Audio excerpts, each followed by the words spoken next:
тэр хоёр багийн нөө ер нь тэгэл хоёулаа л яг л тийм жоохон тийм сүр сар хийсэн хүмүүс л юм шиг санагддаг шүү дээ.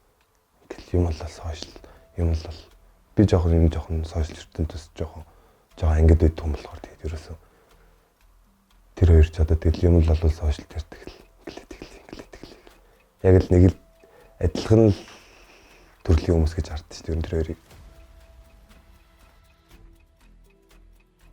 Тэнгуут мөнгөчин чинь бас тэнэг биш юм болохоор манай базраараа хурж эхэлж байхгүй.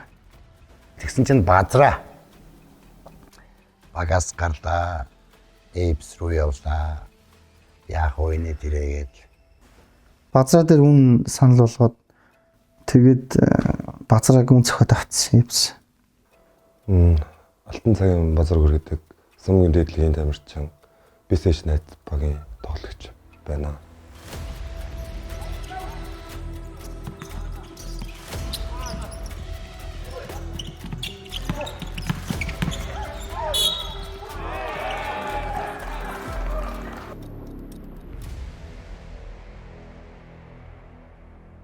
Улиралд усаад надаа 3 багаас ер нь санал ирсэн. Тэгээд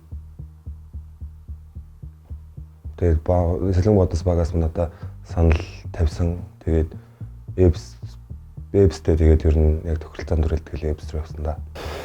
За мэдээж яг базраагийн хувьд бол яг лиг эхлэх юм бол бас шууган тарьсан шүү дээ. Манай хүн чи яг багтаа үлдэн эбс рүү орно тэ.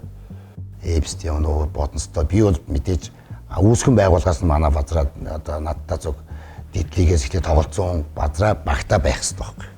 Миний бодол базраа багтаа байх хэрэгтэй.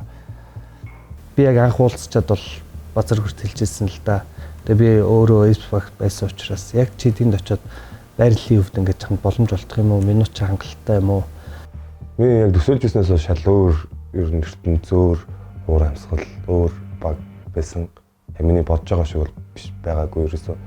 Тэр хувийн асуудал энэ хүний амьдрал шүү дээ тийм биз дээ. Энэ чинь мэржлийн сагсан бөмбөг боловч тэр хүн чинь цалингаа аваад ажиллаж байгаа. Тэгэхээр хүн чинь бас нэг өөрт хэрэгтэй газраа сонгох өөрийнхөө сонголт байсан баг та. Тэгээд эпсийг сонгоод явсан.